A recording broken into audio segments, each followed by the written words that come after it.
أعوذ بالله من الشيطان الرجيم بسم الله الرحمن الرحيم الحمد لله الذي أنزل على عبده الكتاب ولم يجعل له عوجا رب اشرح لي صدري ويسر لي أمري واحلل عقدة من لساني يفقهوا قولي আজকে আমরা সূরা আল কাহাফের থার্ড স্টোরি 3 নম্বর যে স্টোরিটা আল্লাহ রাব্বুল আলামিন বর্ণনা করেছেন সূরা আল কাহাফের story of Musa and Khidir হযরত মুসা আলাইহিস সালাম এবং খিদর আলাইহিস সালামের মাঝখানে যেই ঘটনা ঘটেছিল সেটার বর্ণনা এসেছে সূরা আল কাহাফে। আজকে আমরা সেটার উপর আলোচনা করব ইনশাআল্লাহ। সূরা আল কাহাফে আমরা জানি যে আল্লাহ রাব্বুল আলামিন 4টি স্টোরি বর্ণনা করেছেন। প্রথম স্টোরিটা হচ্ছে গুহাওয়ালাদের অর্থাৎ story of people in the cave, যেখানে আমরা দেখি যে আল্লাহ রাব্বুল আলামিন সেখানে ইমানের যে ফিতনা হতে পারে এবং সেই ফিতনা থেকে বাঁচার কী উপায় হতে পারে সেটা আল্লাহ রাব্বুল আলামিন সেখানে আমাদেরকে দেখিয়েছেন। সেকেন্ড স্টোরি যেটা ছিল সেখানে হচ্ছে দুইজন বাগানওয়ালার গল্প এসেছে, সেখানে সম্পদের ফিতনা কি হতে পারে এবং সেই ফিতনা থেকে বাঁচার জন্য আমাদের কি করা উচিত সেটাও আল্লাহ রাব্বুল আলামিন আলোচনা করেছেন। আর 3 নম্বর স্টোরিতে মুসা আলাইহিস সালাম এবং খিজিরের মাঝখানে যে ঘটনা ঘটেছিল সেখানে আমরা দেখি যে জ্ঞানের ক্ষেত্রে যে ফিতনা হতে পারে এবং সেখানে আমাদের কি করণীয় সে ব্যাপারে আল্লাহ রাব্বুল আলামিন আমাদেরকে শিক্ষা দিয়েছেন। সূরা আল কাহাফের 62 থেকে 82 নম্বর আয়াত পর্যন্ত এই গল্পটা বর্ণনা করা হয়েছে এবং আমরা জানি আল্লাহ রাব্বুল আলামিন যখন কোনো স্টোরি বলেন সেই স্টোরিটা শুধু গল্প শোনানোর জন্যই গল্প বলা না, বরং আল্লাহ রাব্বুল আলামিন সেই গল্প আমাদেরকে শোনান যাতে আমরা সেখান থেকে শিক্ষা নিতে পারি এবং সেখান থেকে আমরা ডিসাইড করতে পারি যে কোন ওয়েতে চলবো এবং কোন ওয়েতে চললে আল্লাহ রাব্বুল আলামিন খুশি হবেন, কোনটায় চললে আল্লাহ রাব্বুল আলামিন অসন্তুষ্ট হবেন, সেই দিক নির্দেশনা আল্লাহ রাব্বুল আলামিন আমাদেরকে দিয়ে দেন এই স্টোরির মাধ্যমে। সো এখানে আমরা দেখি নবম রুকু থেকে শুরু হয়েছে সূরা আল কাহাফে হযরত মুসা আলাইহিস সালাম এবং খিজিরের যে ঘটনা। সো এখানে ঘটনা যে শুরু করেছেন আল্লাহ রাব্বুল আলামিন, এখানে বলা হচ্ছে যে এদেরকে সেই ঘটনাটি একটু শুনিয়ে দাও যা মুসার সাথে ঘটেছিল, যখন মুসা তার খাদেমকে বলেছিল 2 দরিয়ার মিলনস্থলে না পৌঁছা পর্যন্ত আমি সফর শেষ করব না, অন্যথায় আমি দীর্ঘকাল ধরে চলতেই থাকবো। সো আমরা দেখি যে আল্লাহ রাব্বুল আলামিন কোরআনের ঘটনাটা এভাবে শুরু করেছেন এবং এটা ঠিক আগে কি ঘটেছিল সেটা জানতে হলে আমাদেরকে রাসূল সাল্লাল্লাহু আলাইহি ইসলামের হাদিসের দিকে ফিরে যেতে হবে, যেখানে রাসূল সাল্লাল্লাহু আলাইহি ইসলাম ডিটেলস এই ঘটনাটা আলোচনা করেছেন। আমরা জানি যে কোরআনের সার সংক্ষেপ যে জিনিসগুলো আমাদের জন্য মোস্ট ইম্পর্টেন্ট সেই জিনিসগুলোই চলে আসে। আর রাসূল সাল্লাল্লাহু আলাইহি ইসলামকে জানানো হয়েছে যে কোন ঘটনার পরিপ্রেক্ষিতে মুসা আলাইহিস সালাম তার সাথে তার যে খাদেম ছিল তাকে নিয়ে সেই নদীর মিলনস্থল 2 নদীর মিলনস্থলের দিকে গিয়েছিলেন। সো যেটা বর্ণিত আছে যে একবার মুসা আলাইহিস সালাম, আমরা জানি মুসা আলাইহিস সালাম বনি ইসরায়েলের প্রতি নাজিল হয়েছিলেন এবং সেখানে বনি ইসরায়েলের সাথে তার একটা দীর্ঘ সময় অতিক্রান্ত হয়েছে এবং বনি ইসরায়েলের যারা ছিল তাদেরকে হেদায়েত করার জন্য বা তাদের প্রবলেম সলভ করার জন্য আল্লাহ রাব্বুল আলামিন মুসা আলাইহিস সালামকে পাঠিয়েছিলেন। সো এরকম একটি কোনো একটা সভা সমাবেশ অথবা কোনো একটা গ্যাদারিংয়ের মুসা আলাইহিস সালাম কথা বলছিলেন। তো এই সময় তাকে জিজ্ঞাসা করা হলো, বনি ইসরায়েলের মধ্য থেকে কেউ একজন তাকে জিজ্ঞাসা করলো যে who is more knowledgeable. So এখানে যখন এই কথাটা জিজ্ঞাসা করা হলো যে কে সবচেয়ে বেশি জ্ঞানবান, তখন মুসা আলাইহিস সালাম জবাব দিলেন যে আমি। এবং তার পরিপ্রেক্ষিতে আল্লাহ রাব্বুল আলামিন তাকে জানালেন যে এই দুনিয়াতে আল্লাহ রাব্বুল আলামিন মুসা আলাইহিস সালামের চেয়েও নলেজেবল কাউকে দিয়েছেন এবং আল্লাহ রাব্বুল আলামিন তাকে সে ব্যাপারে জানালেন এবং মুসা আলাইহিস সালাম তার সাথে দেখা করার জন্য রওনা দিলেন।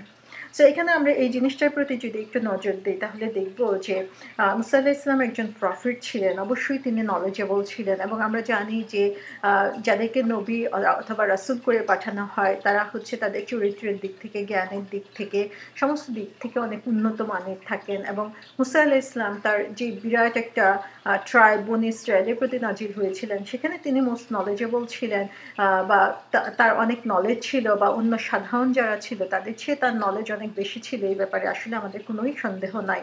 এবং যে গ্যাদারিংয়ে তাকে এই কোয়েশ্চেনটা করা হয়েছিল, কোয়েশ্চেনটা এরকমও হতে পারে যে সেই গ্যাদারিংয়ের মধ্যে যারা আছে তাদের মধ্যে মোস্ট নলেজেবলকে জিজ্ঞাসা করা হয়েছে এবং মুসা আলাইহিস সালাম ডেফিনিটলি তিনি মোস্ট নলেজেবল ছিলেন এখানে।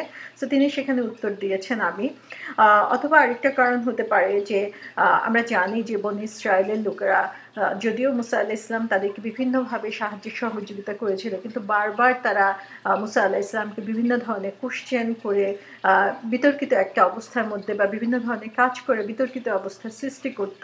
সে তাদেরকে ম্যানেজ করা, তাদেরকে কন্ট্রোল করার জন্য হয়তোবা যখন একজন প্রফেটকে জিজ্ঞাসা করা হয় যে এখানে সবচেয়ে জ্ঞানবান কে, তাহলে সেখানে সে জনগোষ্ঠীকে বা যারা এই কোশ্চেনটা করছে তাদের সেই অহেতুক কোশ্চেন বন্ধ করার জন্য হয়তোবা মুসা আলাইহিস সালাম বলতে পারেন যে আমি মোস্ট নলেজেবল এখানে।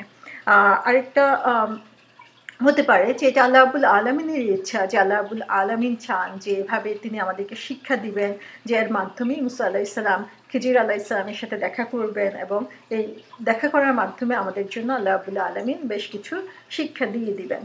সো আমরা এখানে দেখি যে একজন নবীর জন্য আসলে হয়তোবা আমরা যদি এ ধরনের কথা বলি সেটা আমরা অহরহ বলে থাকি এরকমভাবে, কিন্তু একজন নবীর জন্য আল্লাহ রাব্বুল আলামিন চান যে একজন নবী হবেন অনেক সুন্দর এবং সমুন্নত চরিত্রের। তো মুসা আলাইহিস সালাম হয়তোবা কিছুই মনে না করে যে তিনি তার লোকদেরকে জানতেন এবং তাদেরকে যেভাবে জবাব দেওয়া দরকার সেভাবেই তিনি বলেছেন যে তিনি সবচেয়ে নলেজেবল। কিন্তু আল্লাহ রাব্বুল আলামিনের কাছে হয়তোবা এই জিনিসটা পছন্দনীয় হয় নাই যে তিনি আল্লাহ সবচেয়ে বেশি জানেন, সবচেয়ে ভালো জানেন যে দুনিয়ার বুকে কে সবচেয়ে নলেজেবল। তিনি আল্লাহর মুখাপেক্ষী না হয়ে নিজেই সেই প্রশ্নের উত্তর দিয়ে দিয়েছেন। সেজন্য আল্লাহ রাব্বুল আলামিন হয়তোবা তাকে সেই গাইডলাইন দিয়েছেন যে না, তোমার চেয়েও নলেজেবল আরেকজন রয়েছে দুনিয়ার বুকে। এবং আমরা এখানে দেখি যে যখন আল্লাহ রাব্বুল আলামিনের কাছ থেকে মুসা আলাইহিস সালাম জানতে পারলেন যে তিনি জানতেন যে তিনিই সবচেয়ে নলেজেবল এবং ডেফিনেটলি এটা তিনি চিন্তাই করতে পারেন একজন প্রফেট হিসাবে। সো সেই সময় আল্লাহ যখন তাকে জানালেন যে না, তোমার চেয়েও নলেজেবল পারসন আছে, তখন আমরা দেখি যে তার মধ্যে কিন্তু এই জিনিসটা কাজ করে নাই যে হ্যাঁ কেন আমার আমি একজন প্রফেট, আমার চেয়ে নলেজেবল আবার কিভাবে থাকে। বরং আমরা দেখি যে সাথে সাথেই তিনি চিন্তা করলেন যে এর চেয়েও নলেজেবল পারসন আছে, তার মানে হচ্ছে আমাকে তার কাছে কিছু শিখতে হবে। এবং সেজন্যই তখন আল্লাহ রাব্বুল আলামিন তাকে গাইডলাইন দিলেন যে যেখানে দুই নদী একত্রিত হচ্ছে সেখানে পৌঁছার পরে সেখানে আল্লাহ রাব্বুল আলামিন তাকে বলে দিলেন যে একটা মাছ সাথে নিয়ে যাওয়ার জন্য, এবং যেখানে যে মাছটা সাগরে মিলে যাবে সেখানেই হচ্ছে সেই লোকের সন্ধান তিনি পাবেন। তো এরকমভাবে আমরা দেখি যে মুসা আলাইহিস সালামের যে জ্ঞানের প্রতি যে আগ্রহ, জানার প্রতি যে আগ্রহ, যে তিনি জানতেন যে তিনি অনেক কিছু জানেন, কিন্তু যখনই জানলেন যে আরও জ্ঞান পাওয়ার সম্ভাবনা রয়েছে বা সুযোগ রয়েছে, তখন তিনি সেখানেই ছুটে যাওয়ার জন্য চেষ্টা করলেন। এবং সেখানে আমরা দেখি যে মুসা আলাইহিস সালাম কি বললেন যে দুই দরিয়ার মিলনস্থলে, দুই নদীর মিলনস্থলে না পৌঁছা পর্যন্ত আমি সফর শেষ করব না, অন্যথায় আমি দীর্ঘকাল ধরে চলতেই থাকবো। এখান থেকে আমরা কি দেখি যে তিনি জানেন না যে ডেস্টিনেশন কোথায়, কিন্তু সেই অনির্দিষ্ট বা যে জায়গাটা তার অজানা, সেই জায়গাটা খুঁজে নেওয়ার জন্য তিনি সাথে সাথেই তৎপর হয়ে গেলেন। এবং কেমনভাবে তৎপর হলেন আমরা দেখি যে তিনি বললেন যে নাইলে যতক্ষণ না আমি খুঁজে পাবো ততক্ষণ আমি চলতেই থাকবো। কতটুকু ডিটারমাইন্ড, কতটুকু কমিটেড, কতটুকু কষ্ট স্বীকারের মনোবৃত্তি থাকলে আমরা দেখি যে তিনি এই ধরনের কথা বলতে পারেন যে এই জ্ঞান অর্জনের জন্য, জানার জন্য তিনি যে কোনো কষ্ট স্বীকার করার জন্য তখন রাজি হয়ে গেলেন এবং সেদিকে চলা শুরু করলেন। সুবহানাল্লাহ। তারপরে কোরআনে বলা হয়েছে যে সেই অনুসারে যখন তারা সেই মিলনস্থলে পৌঁছলো তখন কি হলো, তারা মাছের ব্যাপারে তারা ভুলে গেল এবং মাছটা কি করলো, সেই সমুদ্রের মাঝে চলে গেল একটা রাস্তা সৃষ্টি করে, যে সেখানে সুড়ঙ্গের মতো তৈরি করলে, একটা ক্যানেলের মতো তৈরি করে সেটা নদীর পানির মধ্যে সেটা চলে গেল। এবং কিছু দূর যাওয়ার পরে তখন মুসা আলাইহিস সালাম তার সাথে যে খাদেম ছিল তাকে বললেন যে খিদে লেগেছে, অনেকক্ষণ ধরে ওনারা চলছেন, সো বললেন যে নাস্তা নিয়ে আসতে, কারণ এখন তিনি ক্লান্ত বোধ করছেন। তখন সেই খাদেম তাকে বলল যে আমি তো ভুলে গিয়েছি যে যখন মাছটা চলে গেল, আমরা যখন কোনো একটা জায়গায় বিশ্রাম নিচ্ছিলাম, ঠিক সেই সময় সেই পাথরটার পাশে যখন আমরা বিশ্রাম নিচ্ছিলাম তখন মাছটা সেখান থেকে চলে গিয়েছে এবং আমি মাছের কথা ভুলেই গিয়েছিলাম। এবং শয়তান আমাকে ভুলিয়ে দিয়েছে যে আমি আপনাকে এটা স্মরণ করিয়ে দিতে পারি নাই। তো এখানে আমরা দেখি যে সেই খাদেমের যে একটা কোয়ালিটি এখানে, যে মাছটা চলে গিয়েছে, তার কাছে ইনস্ট্রাকশন ছিল যে মাছ যেখানে যে মাছ নদীতে চলে যাবে সেই জায়গাটাই হচ্ছে তাদের মূল টার্গেট, সেটাই হচ্ছে ডেস্টিনেশন। কিন্তু সে সেটা ভুলে গিয়েছিল, এবং সেটা ভুলে যাওয়ার কারণে আমরা দেখি যে সেখানে কোনো এক্সকিউজ সে দাঁড় করায় নাই, বরং সে তার নিজের ভুলটা সেখানে স্বীকার করে নিল। তারপরে মুসা আলাইসাল্লাম বললেন যে আমরা তো এরই খুঁজেছিলাম, যে এই জায়গাটাই তো আমরা খুঁজে নিতে চাচ্ছিলাম, যে ওইখানে গেলেই আমরা আমাদের যে কাঙ্ক্ষিত ব্যক্তি আছে সে কাঙ্ক্ষিত ব্যক্তিকে খুঁজে পাবো। তখন তারা কি করলো, আবার পিছন দিকে হাঁটা শুরু করলো। তারা যে ট্রেস রেখে আসলো, ফুটপ্রিন্ট রেখে আসছে, সেই ফুটপ্রিন্ট ধরে তারা আবার পিছনে চলে গেল। এবং সেখানে যে কি হলো, সেখানে আল্লাহ রাব্বুল আলামিন বলছেন যে সেখানে তারা আমার বান্দাদের মধ্য থেকে এক বান্দাকে পেল, যাকে আমি নিজের অনুগ্রহ দান করেছিলাম এবং নিজের পক্ষ থেকে একটি বিশেষ জ্ঞান দান করেছিলাম। এখানে কয়েকটা জিনিস হচ্ছে দেখার মতো, খেয়াল করার মতো আসলে, যে আমরা দেখি যে মুসা আলাইহিস সালাম একজন নবী ছিলেন, এবং সর্বশ্রেষ্ঠ যতগুলো নবী রাসূল ছিলেন তার মধ্যে মুসা আলাইহিস সালামও একজন কিন্তু অন্যতম নবী এবং রাসূল ছিলেন। এবং সেই মুসা আলাইহিস সালামের যিনি টিচার হবেন, যার কাছে তিনি শিখতে যাচ্ছেন, তার স্থান আরও কত উঁচু হওয়ার কথা, তিনি আল্লাহর কাছে আরও কত বেশি পছন্দনীয় হওয়ার কথা। কিন্তু আমরা দেখি যে আল্লাহ রাব্বুল আলামিন তার নামটা পর্যন্ত উল্লেখ করেন নাই কোরআনে। আল্লাহ রাব্বুল আলামিন তার যে পরিচয় দিয়েছেন, সেই পরিচয়টা হচ্ছে তার আমার বান্দাদের মধ্য থেকে একজন বান্দাকে পেল, যে আব্দ। আল্লাহ রাব্বুল আলামিন তাকে পরিচয় দিয়েছেন যে তিনি যে জ্ঞানের দিকে শ্রেষ্ঠ, তার যে অনেক জ্ঞান রয়েছে, তিনি বলতে পারতেন যে সেই বিশিষ্ট জ্ঞানের সাথে তার দেখা হলো। সেটা না বলে তিনি বললেন যে সে ছিল আমার স্লেভ। অর্থাৎ আমরা যতই নলেজেবল হই না কেন, আমরা যত জ্ঞানের অধিকারী হই না কেন, সেটা আমাদের মাপকাঠি হবে না। মাপকাঠি হচ্ছে আল্লাহর কাছে সেটাই পছন্দনীয়, যে আমি আল্লাহর কাছে কতটুকু নিজেকে আত্মসমর্পণ করলাম, কতটুকু আল্লাহর কাছে নিজেকে সঁপে দিয়ে তার যে দায়িত্ব বা তিনি আমাদেরকে যে নির্দেশ দিয়েছেন, তিনি আমাদেরকে যে ধরনের কাজ করতে বলেছেন, একজন স্লেভের মতো করে, একজন আব্দের মতো করে তার সেই কথাকে ফলো করে নেওয়াটাই হচ্ছে আল্লাহর কাছে সবচেয়ে বেশি পছন্দনীয়। তো এখান থেকে আমরা এই জিনিসটা দেখতে পাই যে খিজির আলাইহিসসালাম, যিনি এত সম্মানিত একজন ব্যক্তি ছিলেন, এত নলেজেবল ছিলেন, তার নলেজের চেয়ে আল্লাহর কাছে পছন্দনীয় যে জিনিসটা, সেই পরিচয় দিয়ে আল্লাহ পরিচয় দিচ্ছেন, আর সেটা হচ্ছে যে তিনি আল্লাহর স্লেভ ছিলেন। সেখান থেকে আমরা দেখি যে আমরা যত বেশি আল্লাহর কাছে নিজেকে সঁপে দিতে পারবো, তত বেশি আল্লাহর পছন্দনীয় বান্দা হতে পারবো। এবং আল্লাহ বলছেন তার পরিচয়টা কি, তার স্লেভের, যে তিনি তাকে নিজের অনুগ্রহ দান করেছিলেন। আল্লাহ রাব্বুল আলামিন বলছেন যে এই যে তিনি বিশিষ্ট নলেজেবল ছিলেন, এই যে তিনি বান্দা ছিলেন, এটা আল্লাহ অনুগ্রহের কারণেই সম্ভব হয়েছে। সো আজকেও আমরা যদি আল্লাহর পছন্দনীয় বান্দা হতে চাই, সেটা সম্ভব শুধুমাত্র আল্লাহর রহমতের কারণেই। এখানে আমাদের কোনো ক্রেডিট নাই যে আমরা কতটুকু ইবাদত করছি, কতটুকু আল্লাহর পছন্দনীয় কাজ করছি। প্রত্যেকটা সময়ে আসলে আমাদের সেজন্য আল্লাহর সামনে আমাদের মস্তক নত করে রাখা, যে হিউমিলিটি, নিজেকে ক্ষুদ্র মনে করে আল্লাহর সামনে নিজেকে সঁপে দেওয়ার যে শিক্ষা, সেই শিক্ষাটা আল্লাহ রাব্বুল আলামিন আমাদেরকে এখানে দিচ্ছেন। এবং আল্লাহ বলছেন যে তাকে আল্লাহ কি দিয়েছেন, তার নিজের পক্ষ থেকে একটি বিশেষ জ্ঞান দান করেছেন। তাহলে এটা আমরা দেখি যে এই যে জ্ঞান আল্লাহ দিয়েছেন, এটাও আল্লাহর বিশেষ অনুগ্রহ। এই যে খিজির আলাইহিস সালাম আল্লাহ রাব্বুল আলামিনের এত পছন্দনীয় বান্দা হয়েছেন, সেটাও আল্লাহর একটা অনুগ্রহ। সো আল্লাহ সেই অনুগ্রহ যদি আমাদেরকে পেতে হয়, আমাদেরকেও আমাদের একজন অনুগত বান্দা হিসাবে আল্লাহর কাছে হাজির হতে হবে। তারপরে আমরা দেখি যে মুসা আলাইহিস সালাম যখন তার কাছে গেলেন, যে তাকে বললেন যে আমি কি আপনার সাথে থাকতে পারি, যাতে আপনাকে যে জ্ঞান শেখানো হয়েছে তা থেকে আমাকেও কিছু শেখাবেন। আমরা দেখি যে মুসা আলাইহিস সালাম আল্লাহর কাছ থেকে এই গাইডলাইনটা পেয়েছেন যে অমুক জায়গায় গেলে সেই নলেজেবল পার্সনের দেখা পাবেন। সো আল্লাহ তাকে পাঠিয়েছেন, অথচ কতটুকু বিনীত হয়ে তিনি খিজির আলাইহিস সালামের কাছে এসে জিজ্ঞাসা করছেন যে আমি কি আপনার সাথে একটু থাকতে পারি।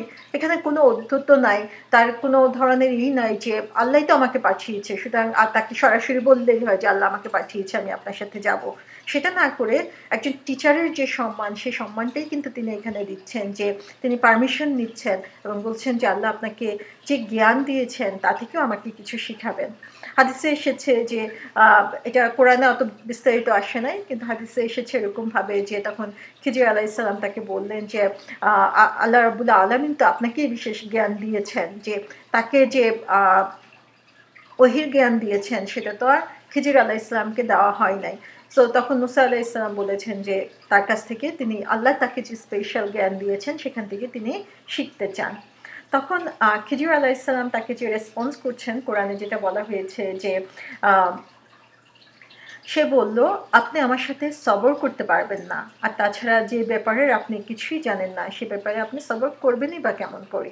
অর্থাৎ আমরা এখানে দেখি যে সে টিচার কেমন টিচার, সে টিচারের কোয়ালিটিও এখানে চলে আসছেন, যে তিনি এত ভালো একজন টিচার যে মুসা আলাইহিসসালামের সাথে তার কিন্তু আগের পরিচয় নাই, আগে কখনো দেখা হয় নাই, মাত্র কথা হলো, এবং এর পরিপ্রেক্ষিতেই তিনি কিন্তু বুঝতে পেরেছেন যে মুসা আলাইহিসসালামের আসলে কতটুকু ক্যাপাসিটি রয়েছে, বা মুসা আলাইহিসসালামের কি ধরনের সমস্যা হতে পারে, যে তিনি সাথে সাথেই তখন বলে দিলেন যে তিনি যে কাজগুলো করবেন, অর্থাৎ তার যে ধরনের জ্ঞান আছে সেই জ্ঞানের পরিপ্রেক্ষিতে যে অ্যাকশনগুলো নেবেন সে ব্যাপারে মুসা আলাইহিসসালাম সবর করতে পারবেন না। এবং তার কারণ কি সেটাও তিনি বলে দিলেন, যে কারণ এই ব্যাপারগুলো সম্পর্কে তার কোনো জ্ঞান নাই। অবশ্যই মুসা আলাইহিসসালামকে আল্লাহ রাব্বুল আলামিন প্রফিট করেছেন, তার কাছে ওহী নাজিল করেছেন, তার কাছে বুক এসেছে, কিন্তু খিজির আলাইহিসসালামের যে নলেজ আছে সেই নলেজটা হচ্ছে ডিফারেন্ট টাইপের, এবং সেই ব্যাপারে মুসা আলাইহিসসালাম কিছুই জানেন না। সো এখানে আমরা দেখি যে খিজির আলাইহিসসালাম যে বিষয়টার উপর ইম্পর্টেন্স দিয়েছেন সেটা হচ্ছে যে সবর, পেশেন্স। যে তিনি বলছেন যে এই শিখার পথে যে সমস্যাটা সবচেয়ে বেশি হতে পারে সেটা হচ্ছে ধৈর্য। আমাদের যদি পেশেন্স না থাকে, ধৈর্য না থাকে, আমরা যদি সবর করতে না পারি, তাহলে সব ধরনের জ্ঞান অর্জন করা সবার পক্ষে সম্ভব হবে না। তখন মুসা আলাইহিসসালাম বললেন যে ইনশাআল্লাহ আপনি আমাকে সবরকারী হিসাবেই পাবেন, এবং কোনো ব্যাপারেই আমি আপনার হুকুম অমান্য করব না। তাহলে আমরা দেখি যে এই সবরের ব্যাপারে মুসা আলাইহিসসালামও জানতেন যে তার আসলে নেগেটিভ সাইড কী ছিল, হয়তোবা তিনি যেভাবে সবর করা দরকার সেভাবে তিনি সবর করতে পারবেন না, সেজন্য তিনি কি বলছেন, ইনশাআল্লাহ, যদি আল্লাহ চায় তাহলে আমি অবশ্যই সবরকারীদের অন্তর্ভুক্ত হব। অর্থাৎ তিনি ব্যাপারটা আল্লাহর উপরে সঁপে দিলেন যে তিনি চেষ্টা করবেন, এবং আল্লাহ রাব্বুল আলামিন যদি চান তাহলে অবশ্যই তিনি এটা করতে পারবেন। সো এখানেও আমরা দেখি যে তার যে মোটিভেশন, যে আল্লাহর উপর ভরসা করে তিনি কাজগুলো শুরু করতে চাচ্ছেন, এবং তিনি বললেন কোনো ব্যাপারেই আমি আপনার হুকুম অমান্য করব না। এখানেও আমরা দেখি তার ডেডিকেশন, যে কতটুকু কমিটেড তিনি, যে তাকে ফার্স্টেই যদি কাউকে এভাবে বলা হয় তাহলে দেখা যাবে যে বলবে আচ্ছা ঠিক আছে, না জানলেও চলবে, না শিখলেও চলবে, এরকম করে সে চলে যেত। কিন্তু মুসা আলাইহিসসালাম জানেন যে তার হয়তোবা কিছু শর্টেজ রয়েছে, তিনি হয়তোবা সবর করতে পারবেন না, কিন্তু তারপরেও তিনি আল্লাহর উপর ভরসা করে তারপরেও তিনি সেই কাজটার উপরে কমিটেড থাকার জন্য চিন্তা করলেন, এবং সে ব্যাপারে চেষ্টা করবেন বললেন। তখন খিজির আলাইহিসসালাম জবাব দিলেন যে সে বলল, আচ্ছা যদি আপনি আমার সাথে চলেন তাহলে আমাকে কোনো বিষয়ে প্রশ্ন করবেন না যতক্ষণ না আমি নিজে সে সম্পর্কে আপনাকে বলি। তাহলে আমরা দেখি এখানে তিনি একটা কন্ডিশন দিয়ে দিলেন যে যদি তার সাথে চলতে হয় তাহলে এই কন্ডিশন ফলো করতে হবে, যে কোনো কোশ্চেন করা যাবে না। সো মুসা আলাইহিসসালামের উপর একটা পর একটা রেস্ট্রিকশন বেরিয়ে আসছে, কিন্তু আমরা দেখি যে মুসা আলাইহিসসালাম পিছু সরে যান নাই, তিনি সেটাতেই রাজি হয়ে গেলেন। তারপরে বলা হলো তারা দুজনই তখন রওনা হলো। তারপরে প্রথম যে ঘটনাটা আসলো সেখানে বলা হলো যে তারা হাঁটতে হাঁটতে একটা জায়গায় গেল, এবং সেখানে নৌকা পার হতে হবে।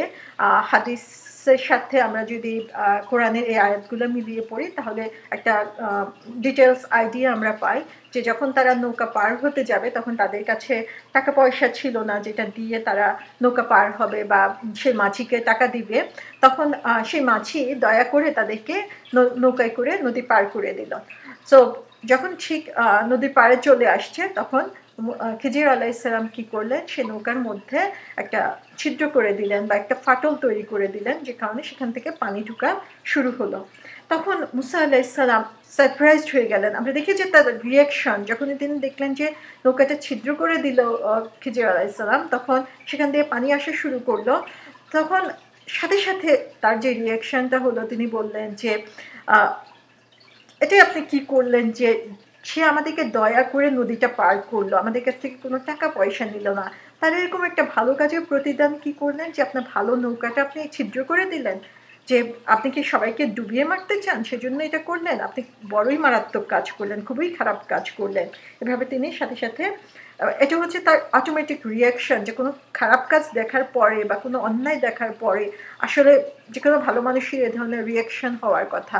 এবং আমরা যদি কোনো অন্যায় দেখার পরে চুপ করে থাকি তাহলে বুঝতে পারবো যে আমাদের ইমান আসলে অনেক দুর্বল হয়ে পড়েছে, সে কারণে আমাদের সেই রিয়াকশন আসছে না। আজকের যুগে আমি বলবো যে আমাদের মনে হয় সেই অনুভূতিগুলো এতই দুর্বল হয়ে গিয়েছে যে কত খারাপ কাজ যে দেখছি, কত ধরনের অন্যায়, কত ধরনের টর্চার দেখছি, কিন্তু তারপরে যেন আমাদের কেমন গা সওয়া হয়ে গিয়েছে। অথচ মুসা আলাহ ইসলামের ইমানের স্তর আমরা দেখি যে তার ইমানের লেভেল এত বেশি ছিল যে যখনই অন্যায় হতে দেখলেন সাথে সাথে তিনি রিয়েক্ট করলেন। এর আগে যে তিনি প্রমিস করেছিলেন যে না আমি কোনো কথা বলবো না, কোনো কিছু জিজ্ঞাসা করব না, সেই কথাটা তিনি ভুলে গেলেন যে এত স্বাগত মানে স্বাভাবিকভাবে তার সেই রিয়াকশনটা চলে আসলো। তখন খিজির আলাইসাল্লাম তাকে বললেন যে আমি না তোমাকে বলেছিলাম তুমি আমার সাথে সবর করতে পারবে না। তাহলে আমরা এখানে দেখি যে খিজির আলাইসাল্লাম তখন তাকে স্মরণ করিয়ে দিলেন আমি এটা বলি নাই, এটাই তো আমি বলেছিলাম, এবং জাস্ট তাই হলো। তখন মুসা আলাইসাল্লাম বললেন যে এটা তার ভুল হয়ে গিয়েছে এবং এই ভুলের জন্য আমাকে পাকড়াও করেন না, আমার ব্যাপারে আপনি কঠোর হয়েন না। অর্থাৎ তিনি তার ভুলটাকে তখন স্বীকার করে নিলেন। তো এখানেও আমরা দেখি যে ভুল স্বীকারের ব্যাপারে আমাদের কিন্তু অনেক সময় যে আমরা ভুল করি কিন্তু সেটা স্বীকার করি না, সেটা অ্যাডমিট করতে আমাদের জন্য কোথায় বাধে। অথচ মুসা আলাইহিস সালামের মতো একজন এত সম্মানিত ব্যক্তি, তিনি যখনই ভুল করলেন বুঝতে পারলেন সাথে সাথে তিনি সেটাকে স্বীকার করে নিলেন। তারপরে বলা হলো যে তারপরে তারা আবার চলতে লাগলো, চলতে চলতে তারা একটা ছোট ছেলের দেখা পেল, খিজির আলাইসাল্লাম সেই ছেলেটাকে, যে কয়েকজন ছেলে খেলা করছিল তার মধ্যে একটা ছেলেকে খিজির আলাইসাল্লাম সাথে সাথে হত্যা করলো। তো এই জিনিসটা আমরা চিন্তা করতে পারি যে এরকম চোখের সামনে মানুষ হত্যা করা খুবই জঘন্য, মানুষ হত্যা করতে দেখাটাও মানে নিজের কাছেই অনেক বেশি খারাপ লাগার কথা। এর মধ্যে যদি ছোট কোনো বাচ্চাকে, ছোট কোনো মানুষকে করা হয়, হত্যা করা হয়, তখন অবশ্যই এটা খারাপ লাগার কথা। তো সেই রিয়াকশনটাই আমরা দেখি যে সাথে সাথে মুসা আলাইহিস সালাম বলে উঠলেন যে আপনি একটা নিরপরাধকে হত্যা করলেন, যে একটা ছোট বাচ্চা, আপনি কোনো ব্যাকগ্রাউন্ড জানা লাগবে না, কিচ্ছু লাগবে না, যে একটা ছোট ছেলে সে কি ধরনের অন্যায় করতে পারে, যে কি অন্যায়ের কারণে তাকে এই ধরনের শাস্তি দেওয়া যেতে পারে, এটা তো চিন্তাই করা যায় না। বললো যে একটা নিরাপরাধকে হত্যা করলেন, অথচ সে কাউকে হত্যা করেনি, এই ছোট ছেলে কাউকে হত্যা করতেই পারেনি, এটা মানে চিন্তা ভাবনা বা গবেষণার কোনো দরকার নাই, এরকম একটা ছেলেকে আপনি কিভাবে হত্যা করলেন, আপনি তো খুবই খারাপ কাজ করলেন। তো এখানেও আমরা দেখি যে মুসা আলাইহিস সালামের রিয়াকশনটা যে মানে দেখে উনি চুপ করে থাকতে পারলেন না। তখন খিজির আলাইহিস সালাম তাকে বললেন যে আমি না তোমাকে বলেছিলাম তুমি আমার সাথে সবর করতে পারবে না। আমরা দেখি খিজির আলাইহিস সালাম আবার তাকে মনে করিয়ে দিচ্ছেন যে এই কি আমাদের কন্ডিশন ছিল। তখন মুসা আলাইহিস সালাম বললেন যে এরপর যদি আমি আপনাকে কিছু জিজ্ঞাসা করি তাহলে আপনি আমাকে আপনার সাথে রাখবেন না, এখন তো আমার পক্ষ থেকে আপনি ওজর পেয়ে গেছেন। মুসা আলাইহিস সালাম আবারও নিজের ভুল বুঝতে পারলেন যে এটা তার ঠিক হয় নাই, তিনি তো কন্ডিশন ফলো করার জন্য এসেছিলেন। তো তখন তিনি বললেন যে এরপরে যদি করে ফেলি তাহলে আমাকে আর আপনার সাথে রাখবেন না। এবং এখন তো আপনি জানেন যে উনি নিজেই বলে দিলেন যে আসলে এটাতে তা করা উচিত হয় নাই, সেটা তিনি বুঝতে পারলেন এবং সে নিজেই নিজের পক্ষে এ ধরনের রেস্ট্রিকশন দিয়ে দিলেন। তারপর তারা আবার চলতে লাগলো এবং চলতে চলতে একটা কমিউনিটিতে, একটা এরিয়াতে প্রবেশ করলো এবং সেখানে লোকদের কাছে খাবার চাইলো। হাদিসে এই জিনিসটা আরেকটু বিস্তারিত এসেছে যে সেই লোকগুলো এমন ছিল যে দুইজন ক্ষুধার্ত মানুষ মুসাফির তাদের এরিয়াতে আসছে। যেরকমই হোক আমরা জানি যে কোথাও এরকম মুসাফির মানুষ কারো বাসায় যেয়ে যদি একটু নক করে খাবার চায় বা পানি চায় তাহলে দেখা যাবে স্বাভাবিকভাবেই একজন মানুষকে সাহায্য করবে তারা। কিন্তু এটা ছিল এমন একটা এরিয়া, সেই এরিয়ার মানুষ এমন ছিল যে তারা কোনো ধরনের সাপোর্ট দিতে তারা রাজি হলো না, কোনো খাবার দিতে চাইলো না, যে তারা এত মানে ক্ষুধার্ত, তাদের অবস্থা দেখেই বোঝা যাচ্ছিল তারা খুব কষ্টের মধ্যে আছে, অথচ তারা তাকে কোনো ধরনের সাপোর্টই দিল না, এত খারাপ বা এত নিচু মানের ছিল সেই এলাকার মানুষগুলো। তখন তারা চলতে চলতে দেখলো যে ওই এরিয়ারই এক পাশে একটা দেয়াল এবং সেই দেয়ালটা প্রায় ভেঙে যাচ্ছিল, একদম পরিপরি অবস্থা এরকম। তখন খিজির আলাইহিস সালাম কি করলেন, সেই দেয়ালটাকে আবার তৈরি করলেন, যে দেয়ালটাকে আবার সোজা করে দাঁড় করালেন। মুসা আলাইহিস সালাম খুবই অবাক হলেন যে এমন একটা এরিয়া আসলাম যে স্বাভাবিকভাবেই যেখানে মানুষের কষ্টে এগিয়ে আসে, এই এলাকার মানুষ এরকম যে চাওয়ার পরেও কোনো খাবার দিল না, আর সেই লোকদেরকে এরকম কষ্ট করে একটা ওয়াল তৈরি করে দেওয়া, সেটা করার তো কোনো মানেই হয় না, যে এরা তো এটা ডিজার্ভই করে না। তখন মুসা আলাইহিস সালাম বলে উঠলেন যে, আপনি তো চাইলে এই কাজে পারিশ্রমিক নিতে পারতেন, যে অন্তত তাদেরকে বলতে পারতেন যে আমি তোমাদের এই ওয়ালটা রেডি করে দিচ্ছি, এর বিনিময়ে আমাকে কিছু খাবার দাও। তখন খিজির আলাইহিস সালাম বললেন যে বাস, তোমার এবং আমার সঙ্গ শেষ হয়ে গেল, যে এটাই ছিল তার লিমিট। মুসা আলাইহিস সালাম নিজেই বলে দিয়েছেন যে এরপরে যদি উনি এরকম ধরনের কোনো ধরনের কথা বলেন, তাহলে তিনি আর ডিজার্ভ করেন না তার সাথে থাকার। রাসূল সাল্লাল্লাহু আলাইহি ওয়াসাল্লাম আবার এই পরিপ্রেক্ষিতে এসে বলছেন যে মুসা আলাইহিস সালাম যদি তাড়াহুড়া না করতো, তাহলে হয়তো বা আরো অনেক কিছু আমরা শিখতে পারতাম, জানতে পারতাম। যে মুসা আলাইহিস সালামও বুঝতে পেরেছিলেন যে তিনি যে কন্ডিশন ফলো করার জন্য ফলো করবেন বলে খিজির আলাইহিস সালামের সাথে আসছেন, তিনি সেটা আসলে করতে পারছেন না, এবং যে কারণে তিনিও সেটাকে রেস্ট্রিকশনের মধ্যে দিয়ে দিলেন। তখন খিজির আলাইহিস সালাম তাকে বললেন যে এখন আমি তোমাকে সেই কথাগুলো বলবো যে ব্যাপারে তুমি সবর করতে পারো নাই। তারপরে তিনি এক্সপ্লেন করলেন যে প্রথম যে ঘটনাটা ঘটলো, যে একটা লোকের নৌকায় সে বিনা পয়সায় তাকে নৌকা পার করে দিল, অথচ তিনি সেই নৌকাটা ছিদ্র করে দিলেন, যার মাধ্যমে সেখানে পানি ঢোকা শুরু করলো। তখন তিনি বললেন যে এই নৌকার যে মালিক, সে ছিল খুবই গরিব, এবং তার একমাত্র ইনকাম ছিল এই নদী পারাপার করে যে ইনকাম পেত, সেটা দিয়েই তার সংসার চলতো। সো ওই এলাকার যে শাসক ছিল, ওই এলাকার যে বাদশা ছিল, সে ছিল খুবই টাইরেন্ট, সে ছিল খুবই অত্যাচারী। সে তখন ঘোষণা করেছে যে যত ভালো নিখুঁত নৌকা রয়েছে সবগুলো জোর করে সে নিয়ে যাবে তার যুদ্ধের প্রয়োজনে বা কোনো একটা কারণে, যে সব নৌকা সে তখন নিজের দখলে নিয়ে যাচ্ছিল। তো এজন্য খিজির আলাইহিস সালাম তার নৌকাতে একটা ছিদ্র করে দিল, যাতে খুঁত থাকার কারণে যখন রাজার লোকেরা আসবে তখন তারা দেখবে যে না, এটা তো ডিফেক্টেড, সো তিনি কী করবে, সেই নৌকাটা নিবে না। সো এইভাবে সেই গরিব লোককে তার একমাত্র যে পুঁজি, সেই পুঁজিটা তাকে সেভ করতে তিনি হেল্প করেছেন। সুবহানাল্লাহ। আমরা এখানে দেখি যে কত গভীর জ্ঞান, বা সেই পর্দার পিছনে অদৃশ্যের যে জ্ঞান, সেই জ্ঞানের কারণে তিনি বুঝতে পেরেছিলেন যে কী ধরনের বিপদ, কী ধরনের দুর্যোগ এই গরিব লোকটা আসছে। সো আপাত দৃষ্টিতে আমরা যখন খালি চোখে দেখি, তখন মুসা আলাইহিস সালামও ঠিক যেভাবে রিয়েক্ট করেছিলেন, যে দেখলে মনে হয় যে এটাই হলো তার জন্য সবচেয়ে বিরাট ক্ষতির কারণ হয়ে গেল। অথচ আমরা যদি একটু চিন্তা করি যে কারণটা জানার পরে, যে আসলে হয়তোবা এই লোকটার ক্ষতি হলো এখন, কিন্তু সে এটা পরে যে কোনো সময় রিপেয়ার করে নিতে পারবে। কিন্তু নৌকাটা যদি নিয়ে নেয়, অবশ্যই টাইরেন্ট রাজা তাকে সেটার জন্য পে করবে না, তখন তার আর কোনো অবলম্বন থাকবে না যেটা দিয়ে তার সংসার চলবে, তার পরিবারের লোকজনকে সে ভরণ পোষণের ব্যবস্থা করবে। সো এটা আমাদের জন্য একটা বিরাট শিক্ষা, যে আমাদের চোখের সামনে এরকম অনেক কিছুই ঘটে, যেই জিনিসগুলো দেখলে আমাদের কাছে মনে হয় যে এটা কেন হলো, আমি কেন এ ধরনের সমস্যার সম্মুখীন হই, সে আমাকে কেন এ ধরনের কথা বলবে, বা এ ধরনের ঘটনা কেন আমার জন্য ঘটবে। অথচ আল্লাহ রাব্বুল আলামিন ভালো জানেন যে আসলে এটা কেন ঘটেছে, এবং এর মাধ্যমে হয়তোবা আল্লাহ আমাকে আরো কোনো বড় বিপদ থেকে বাঁচালেন, অথবা এর মাধ্যমে আল্লাহ রাব্বুল আলামিন আমাকে আরো ভালো পুরস্কার দেওয়ার জন্য রেডি করলেন। সো যখনই আমাদের জীবনে কিছু ঘটে, আমরা চেষ্টা করব আমাদের ম্যাক্সিমাম যতটুকু ভালো করা যায় সেটার জন্য, কিন্তু তারপরে যেটা আসে সেটাকে অ্যাকসেপ্ট করে নেওয়া, তাকদীরের উপরে বিশ্বাস রাখা, সেটা হচ্ছে ঈমানের একটা বড় দাবি। এবং এখান থেকে আমরা দেখছি যে আপাত দৃষ্টিতে যেটাকে খুবই খারাপ মনে হচ্ছিল, আসলে সেটাই তার জন্য বেস্ট অফার ছিল।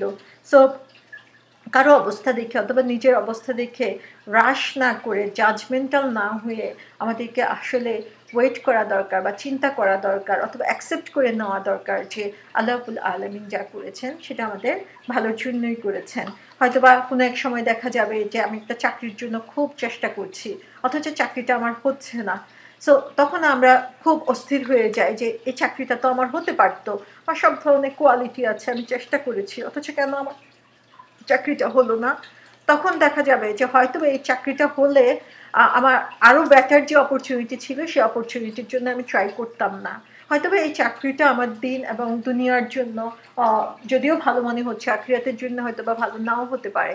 এরকমভাবে আমরা আমাদের সন্তান সন্ততির ব্যাপারে চিন্তা করতে পারি, আমাদের টাকা পয়সার ব্যাপারে চিন্তা করতে পারি যে আপাত দৃষ্টিতে যদিও লস মনে হয়, কিন্তু আল্লাহ হয়তোবা এটার মাধ্যমে আমাদের জন্য ভালোই রেখে দিয়েছেন। সো আল্লাহর উপরে আমাদের এই বিশ্বাসটুকু রাখতে হবে যে আল্লাহ যা করেন সেটা আমাদের ভালোর জন্যই করেন। সো আপাত দৃষ্টিতে যদিও মনে হয় যে অনেক বড় লস হয়ে গেল, অনেক বড় ক্ষতি হয়ে গেল, কিন্তু আমরা যদি ভবিষ্যতের কথা চিন্তা করি অথবা আখিরাতের কথা চিন্তা করি, সেই বিশ্বাসের কারণেই হয়তোবা আল্লাহ আমাদেরকে সে আখিরাতে চরম প্রতিদান দিবেন অথবা ভালো একটা প্রতিফল দান করবেন। তারপরে সেকেন্ড যে ঘটনাটা ঘটলো, যেখানে তিনি সেই ছোট বালককে কোনো কারণ ছাড়াই হত্যা করে ফেললেন, তখন তিনি বললেন যে, আর ওই বালকটির ব্যাপার হচ্ছে এই যে তার বাপ মা ছিল মুমিন, অর্থাৎ যেই ছেলেটাকে হত্যা করা হলো তার বাবা মা ছিল খুবই ইমানদার, খুবই ভালো মানুষ ছিল, কিন্তু এই ছেলেটা যখন বড় হবে তখন সে কুফরিতে লিপ্ত হয়ে যাবে এবং সে এমন কাজ করবে যে কাজটা তার বাবা মাকে কষ্টই দিবে। সো আমরা দেখি যে সন্তান সবার কাছেই খুব পছন্দনীয়, কিন্তু সে সন্তানই যদি ভালো মানুষ হিসাবে না গড়ে ওঠে, যদি ভালো মুমিন না হয়, সে সন্তান যদি ভালো না করে, সেই সন্তানই বড় হয়ে মা বাবার কষ্টের কারণ হয়ে যায়। সো আপাত দৃষ্টিতে মনে হচ্ছে যে ছেলেটাকে হত্যা করা সেটা কত খারাপ একটা কাজ করা হলো, কিন্তু এখানে আসলে আল্লাহ রাব্বুল আলামিন ভালো করেই জানেন যে সে বড় হয়ে কি হবে, এবং সেখান থেকে যে মুমিন, সে ইমানদারকে একটা পুরস্কারও বলা যায় যে তারা সারা জীবন যে কষ্টটা পেতেন সন্তানের এই খারাপ হয়ে যাওয়া দেখে, সেই কষ্ট থেকে তাকে মুক্তি দিলেন এবং তার সাথে সাথে এই সে বালকটা যে খারাপ অবস্থায় করা খারাপ কাজ করার কারণে তার বাবা মা তো কষ্ট পেতই এবং তার পরিণামও খারাপ হতো এবং সে পরবর্তীতে তাকে জাহান্নামে যেতে হতো, অথচ এখন তাকে হত্যা করার কারণে সে বালক অবস্থায় সে নিষ্পাপ, সে জান্নাতের বাসিন্দা হয়ে যেতে পারবে এখন। এবং খিজির আলাইহিস সালাম বললেন যে তাই আমরা চাইলাম তাদের রব তার বদলে তাদেরকে এমন একটি সন্তান দেন যে চরিত্রের দিক দিয়ে তার চেয়ে ভালো হবে এবং যার কাছ থেকে সদয় আচরণও বেশি আশা করা যাবে। অর্থাৎ তার বাবা মা তখন তারপরে যে সন্তান পাবেন সে সন্তান চরিত্রের দিক থেকেও ভালো হবে এবং তখন তাদের এই আফসোস বা কষ্ট অনেকটুকু কমে যাবে যে ভালো এবং সচ্চরিত্র সন্তান পাওয়ার কারণে। সো এখানে আমরা দেখি যে আসলে একজন মুমিন সন্তান অথবা আমরা যে চক্ষু শীতলকারী সন্তান বলে থাকি, সে সন্তান আসলে একজন মা বাবার জন্য কত কাঙ্ক্ষিত, এবং যারা মুমিন তাদের কাছে কত কাঙ্ক্ষিত যে তাদের নিজেদের সন্তান আসলে সেরকম ভালোভাবে গড়ে উঠুক। সো এখানে আল্লাহ রাব্বুল আলামিনের ব্লেসিংস যে বাবা মার জন্য অথবা সন্তানের জন্য আমরা বলতে পারি যে যদিও তাকে হত্যা করা হয়েছে কিন্তু তার পরিণাম কিন্তু তার জন্য ভালো। তা আল্লাহ রাব্বুল আলামিন এরকমভাবে ঘটনার পিছনেও কিছু ঘটনা থাকে, ঘটনার পিছনেও কার্যকারণ থাকে, আমরা সব কিছু দেখতে পাই না, আমরা সব কিছু জানতে পাই না। সেজন্য যদিও আমরা দেখি যে খারাপ কিছু হচ্ছে, তারপরে আমরা আল্লাহর উপর বিশ্বাস রাখবো এবং তার সন্তুষ্টির জন্যই কাজ করে যাব। তারপর ৩ নম্বর যে ঘটনাটা ঘটলো যে দেয়ালের ব্যাপারটা, সেটা হচ্ছে যে এই শহরে যদি এই কমিউনিটির লোক খুব খারাপ, এবং কত খারাপ সেটা আমরা দেখতে পেলাম যে দুজন মুসাফির খাবার চাচ্ছে, তারপরে তাদেরকে কিছু দিল না, বরং তাদের সাথে খারাপ আচরণ করলো। সেই শহরে 2টা এতিম বাচ্চা ছিল। সো যারা এই মুসাফিরদের সাথে এরকম করতে পারে, তারা এতিম বাচ্চার সাথে আসলে আরও কত খারাপ হতে পারে, আরও কত হীন হতে পারে, এবং সেই এতিম বাচ্চাকে তারা আসলে কিভাবে ট্রিট করতে পারে সেটা আমরা চিন্তাই করতে পারি এখান থেকে। সো বলা হচ্ছে যে সেই 2 এতিম বাচ্চা যারা হচ্ছে তারা এখন খুবই খারাপ অবস্থার মধ্যে রয়েছে, কিন্তু তাদের বাবা ছিলেন খুব সৎ লোক, খুবই ভালো মানুষ ছিলেন, এবং এই দেয়ালের নিচে তাদের জন্য সম্পদ লুকানো আছে। সো এখন যদি দেয়ালটা ভেঙে যায় তাহলে কি হবে, যে সম্পদগুলো বের হয়ে আসবে, এবং এই কমিউনিটির লোক যে পরিমাণ খারাপ, তারা সেই সম্পদ কি সে বালকদেরকে দিবে? কখনোই দিবে না। তার মানে হচ্ছে যে এই বালকগুলো তাদের যে সম্পদ, সেই সম্পদ তারা হারাতে যাচ্ছে।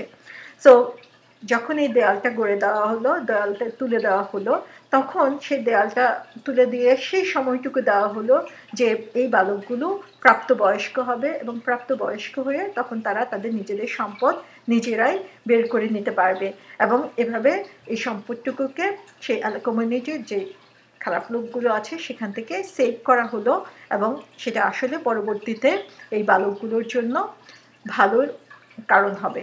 এবং সবশেষে খিজির আলাইহিস সালাম বললেন যে নিজ ক্ষমতা এবং এখতিয়ারে আমি এটা করে নেই। এটা এমন না যে আমি আমার নিজের ইচ্ছামতো করেছি। তুমি তোমার রবের দয়ার কারণেই এটা করা হয়েছে। অর্থাৎ আল্লাহ তার যে নলেজ, সেই নলেজের ব্যাপারেও তার কোনো বোস্টিং নাই, অহংকার নাই যে তিনি এত কিছু জানেন। বললেন যে এটা আমার রব দয়া করে আমাকে এই জ্ঞান দিয়েছেন। এবং এটাই যে আল্লাহ রাব্বুল আলামিন যাকে যে পরিমাণ জ্ঞান দেন সেই অনুযায়ী সে আসলে কাজ করতে পারে। সো আমাকে যে পরিমাণ জ্ঞান দিয়েছে, আমাকে সেই জ্ঞানটাকে ইউটিলাইজ করতে হবে এভাবে যে আমাদের আল্লাহ রাব্বুল আলামিন একেকজনকে একেক ধরনের ট্যালেন্ট দিয়েছেন, একেকজনকে একেক ধরনের মেধা দিয়েছেন। সেটা আল্লাহর পক্ষ থেকে একটা অনুগ্রহ আমাদের জন্য। এখন সেই অনুগ্রহকে আমরা যদি আল্লাহর সন্তুষ্টির পথে কাজে না লাগিয়ে অন্যদিকে কাজে লাগাই, তাহলেই কিন্তু ব্যর্থতা চলে আসবে। সো এটাও আমরা দেখি যে এই যে আল্লাহর পক্ষ থেকে আসা জ্ঞান, আল্লাহর পক্ষ থেকে দেওয়া ট্যালেন্ট, সেই ট্যালেন্টকে আমাদেরকে আল্লাহর সন্তুষ্টির জন্য কাজে লাগাতে হবে।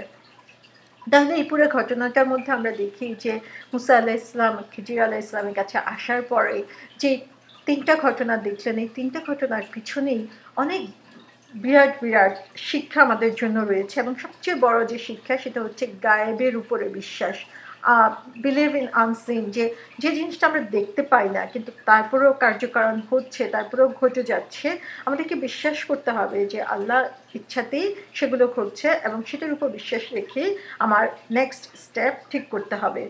সেকেন্ড, আমরা দেখি যে জ্ঞান অর্জন করাটার ব্যাপারে আল্লাহ রাব্বুল আলামিন কত গুরুত্ব দিয়েছেন। এবং মুসা আলাইহিস সালামের অ্যাক্টিভিটিস থেকে আমরা দেখি যে কষ্ট স্বীকার করে হলেও সে জ্ঞান অর্জন করা, এবং এই যে তিনি আসলেন এবং জানলেন, তখনই তিনি বুঝতে পারলেন যে আসলে এই দুনিয়াতে আমরা চোখের সামনে যা দেখছি এই ঘটনার পিছনে আরও অনেক ঘটনা রয়েছে এবং সেগুলোকে অ্যানালাইসিস করার ক্ষমতা আমাদের নাই, আল্লাহ রাব্বুল আলামিনই ভালো জানেন।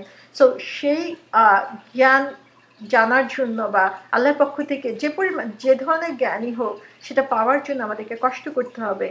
অটোমেটিক্যালি এই কোরআনের জ্ঞান আমাদের মাথার মধ্যে চলে আসবে না। সেই কোরআনের জ্ঞান অর্জন করার জন্য আমাকে একটু হলেও সময় ব্যয় করতে হবে, একটু হলেও শ্রম দিতে হবে, একটু হলেও আমাকে চেষ্টা করতে হবে। তারপর আল্লাহ রাব্বুল আলামিন সেটা আমাদের জন্য সহজ করে দিবেন। এবং এই প্রত্যেকটা কাজের পিছনে যেটা আমরা দেখি যে সবর, সেটা কত ইম্পর্টেন্ট। আমরা দেখি যে মুসা আলাইহিস সালাম এবং খিজির আলাইহিস সালামের সাথে ঘটনাটা একটা কন্ডিশনই সবচেয়ে বড় ব্যাপার ছিল, সেটা হচ্ছে সবর। সবর না থাকলে আমরা শিখতে পারবো না, সবর না থাকলে আমরা কাজ করতে পারবো না, সবর না থাকলে আমরা ভালো মুমিন হতে পারবো না।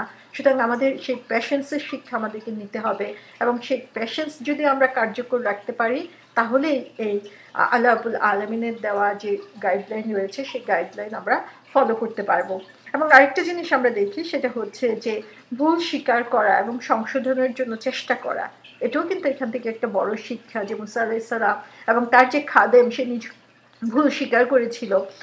সো ভুল স্বীকার করে নেওয়া, আমরা অনেক সময় ভুল স্বীকার করলে ছোট হয়ে যাব, ভুল স্বীকার করলে অন্যের কাছে আমার দুর্বলতা প্রকাশ পেয়ে যাবে, সেজন্য আমাদের ভুল স্বীকার করি না। অথচ এটাও একটা বড় ধরনের ভুল।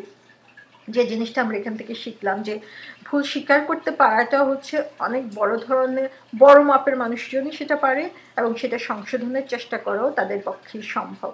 সো এখানে দেখি আমরা মুসা আলাইহিস সালাম এবং খিজিরের ঘটনাটাকে আমরা যেটা দেখতে পাই যে আল্লাহ রাব্বুল আলামিন আমাদেরকে নলেজের ক্ষেত্রে, জ্ঞানের ক্ষেত্রে যে ফিতনা, যে ট্রায়াল হতে পারে, জ্ঞানের ক্ষেত্রে যে সঠিক জ্ঞান না থাকার কারণে এবং জ্ঞান আল্লাহর সন্তুষ্টির উদ্দেশ্যে না হওয়ার কারণে সেটাও যে ধ্বংসের কারণ হতে পারে, সেটা আমরা এখান থেকে দেখছি।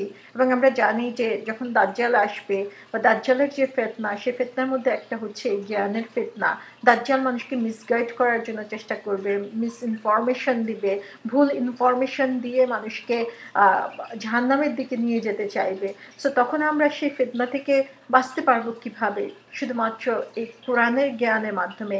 কোরআনকে যদি আমরা শক্তভাবে আঁকড়ে ধরতে পারি এবং কোরআন আমাদেরকে যেভাবে গাইড করেছে সেভাবে নিজেকে গাইড করতে পারি, সেই জ্ঞানের ভিত্তিতে আমরা সেটা করতে পারবো। আমাদের যদি জ্ঞান না থাকে, যতই আমরা বলি যে না আমরা আল্লাহকে আমরা ভালোবাসি, আল্লাহকে ভয় পাই, আল্লাহ পছন্দ নিয়ে কাজ করতে চাই, অথচ আমি বইটা খুলে দেখলাম না যে আল্লাহ আসলে কিভাবে কাজ করতে বলেছেন, তাহলে সেই ফিতনা থেকে আমি আসলে সেই মুহূর্তে বাঁচতে পারবো না। আল্লাহ রাব্বুল আলামিন আমাদের সবাইকে সেই জ্ঞানের ফিতনা থেকে বাঁচার তৌফিক দিন এবং সঠিক জ্ঞান অর্জন করার আমাদের সবাইকে সুযোগ করে দিন। ওয়া মা তৌফিক ইল্লা বিল্লাহ। আসসালামু আলাইকুম ওয়া রাহমাতুল্লাহ।